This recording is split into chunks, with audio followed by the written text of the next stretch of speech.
Hello guys, welcome back sa ating video tutorial about sa DTR application using Android Studio. Ngayon, gagawa tayo ng edit, update activity yung design niya. So, update new activity tayo. New activity. Nangyari dun. Create empty activity. So, reimbursement update. Update. Reimbursement update. So, finish. Yan. So, doon tayo muna sa design niya. Saka na yung Java. Design muna tayo. Gusto muna natin tong drawable para umiksi lang.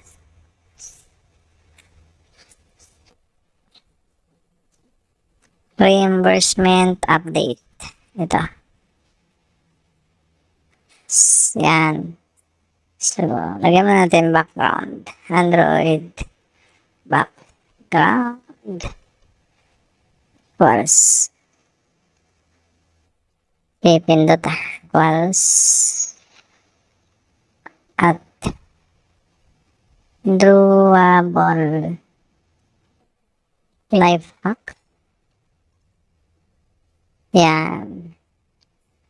So, constraint layout. Okay na yan. Kopya na lang natin para mabilis. Yan. Users update.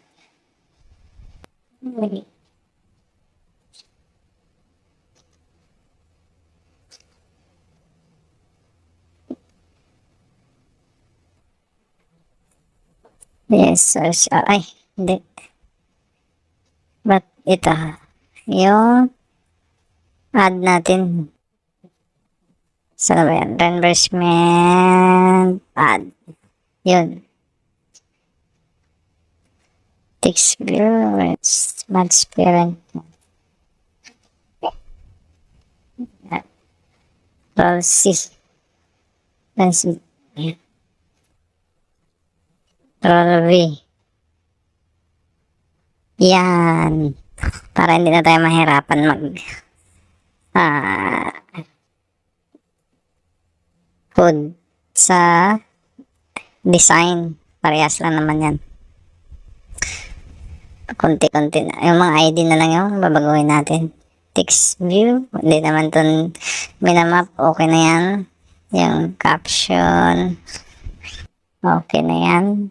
Yung reimbursement.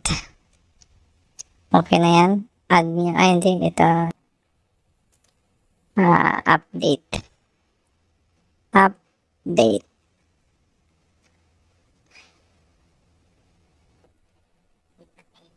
So, update.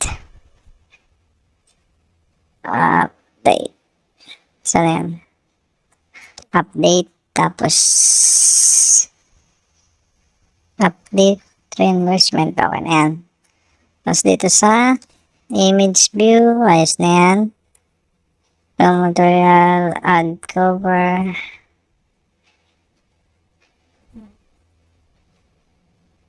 Reimbursement. Ito lang papalitan natin. Edit. Or update. Update. Ay. Lang papalitan natin. Control C. Reimbursement. Control V. Saan may error? May error to. Ox lang yan. Add. Control V, update, enforcement, time, and cover. So, hindi naman minamap to hindi okay lang yan. Ito, text date, update, ito kailangan to. Kaya, dapat naka-update. So, investment time and cover, investment time and add. Ito yung kailangan natin ayusin yung ID para hindi mag-conflict doon sa add. Kasi magkaparehas yun. Time out, cover, okay lang yan. Mga dami lang naman yan sila. 12 time out, update. Tapos discover is at 12. So, ito, cover, okay lang yan. Control V. Tapos, si money, BTN cancel. Sa button naman to. Control V. Okay na ba yung amount? Amount, update. So, update, cancel, update, save. Background, okay na yan. Ano? Basic lang, diba guys? Mas madali. Kaysa mag-type pa tayo ulit isa-isa niyan. Nagawa na natin yan sa ad. So, panoorin nyo na lang dyan sa ating naunang mga video. Okay na. So, punta na tayo dun sa Java niya. Tayo sa Java. Lagyan natin ang functions. Sana yan? Reimbursement update. Hindi, saka na yan. Doon muna tayo sa adapter para lumabas papunta doon sa ginawa nating design. So, saan na yung adapter natin? Adapter. Reimbursement. Yan. Ito na yun guys, oh. Yung sabi ko yung sa delete button natin. Lagyan ko ng HTML. Pinopia ko lang to dito sa unahan. Ng HTML type. Tapos, nilagay ko dito. Yan. Para yung delete button, delete natin is magkulay red. So, mamaya titesting natin yung pakita ko sa inyo. So, doon tayo sa edit button. Ito. Card beholders, sit on touch. Saan yung edit? Ito. Folder edit. On click. Listener. Yan. So, naka message box lang tayo. So, tanggalin na natin to. Magawa na natin ng functions.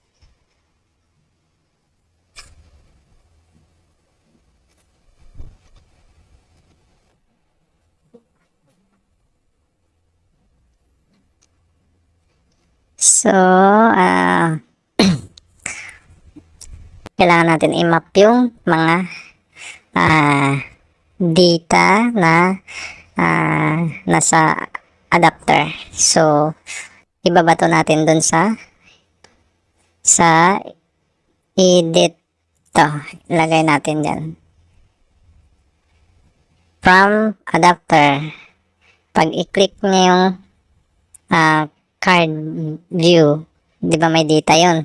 So, yung data na yun, ibabato natin dito. So,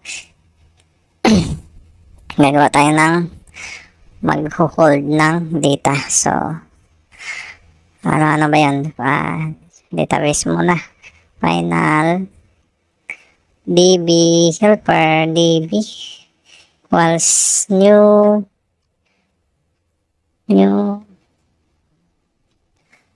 db helper. So, context. Kasi meron naman context. Tapos, ano pa? ID. Ito yung pagbibis natin. ID, final. ID equals ID din ba yun sa delete ginamit natin? Reimbursement ID. Reimburse ID. So, kung doon na lang kaya nilagay ko sa taas. Para isang variables na lang. Kaya mo na. Control C. Ay, Control Z. C. Control V. Reimbursement ID, ID that get position to string. So, final. Nangyari.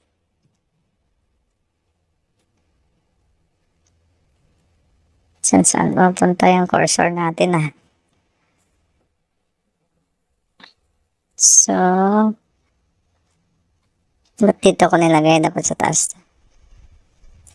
Control X. Dito dapat sa taas. Control V. Yan. Tapos dito, yung functions natin.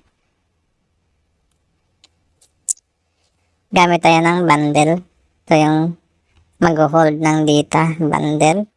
So, bundle equals new bundle. Yan. Tapos, bundle dot put on string. Anong variables ang gamitin? ID lang. ID. Tapos, ID dot get position dot to string. Position dot to string. Yan. So, ID. Ano ba kailangan? ID. Tapos, pero kahit wala na yung ID. Hindi, kailangan natin yun sa pag-edit pala. Sa pag-save. So, kahit hindi siya naka-display doon kasi walang ID to yun. Ay, sana ba yan? Edit natin. Update. Kasi papadisplay natin yan dito. Yan. Dito. Date niya, yung time in, time out, magdi-display. Wala namang ID, pero okay lang yan. Tayo sa adapter. Saan yung ID? Control C. Okay na lang natin. Control V. ID para sa date, time in, out, description, amount. So, date, time in, so, time in, time out, so time out.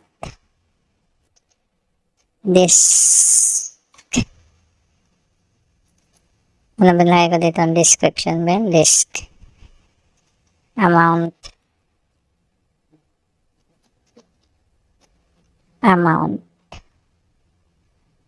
Yan. Ito yung mga variables natin. Kailangan mamaya dating doon. Okay na guys. So, complete na tayo, di ba?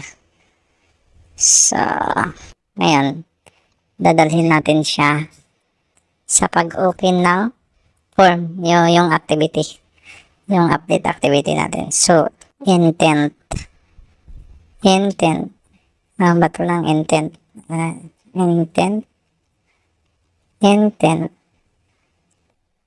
yan, equals intent, equals new intent. So, ano ba yan dito? First, batula. Context. Tapos, ano yan? Context package. Tapos, class. Kung anong class yan. So, anong class ba yan? Reimbursement update. So, reimbursement reimbursement update dot plus. Yan. So, ilalagay na natin yung bundle natin. Intent dot put extra anong ilalagay natin? Reimbursement data. Sige.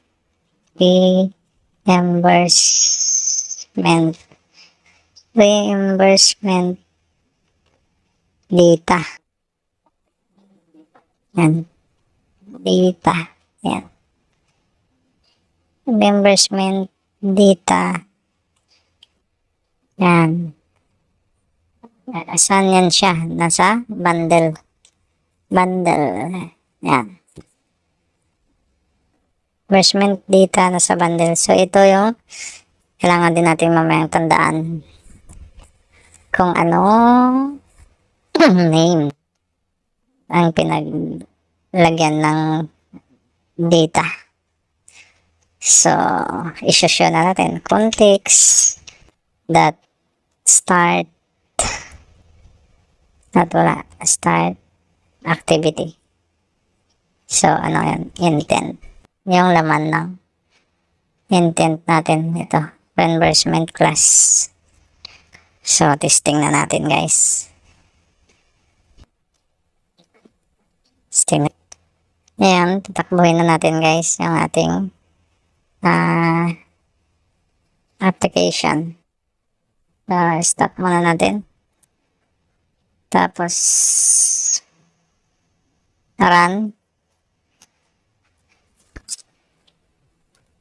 Yan, sana walang error. Mabilis lang, guys. Testing natin, ha.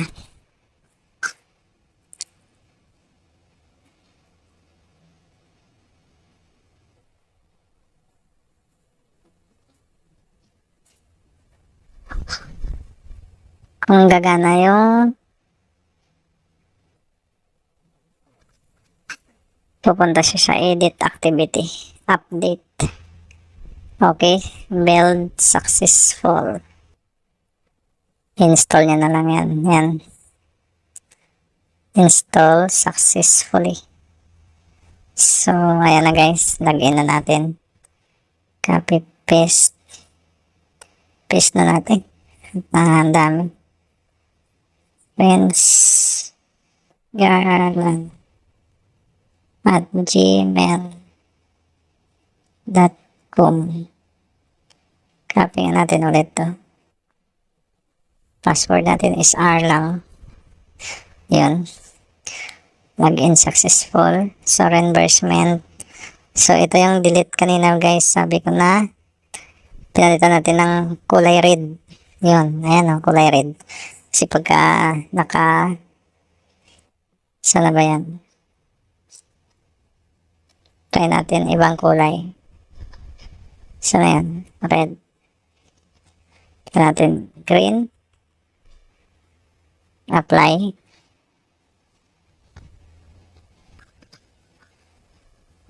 Yan lang nilagay ko, guys. So, HTML, sabi ko sa inyo noon, pagsasalansan lang ang kulang. Tayo mahila.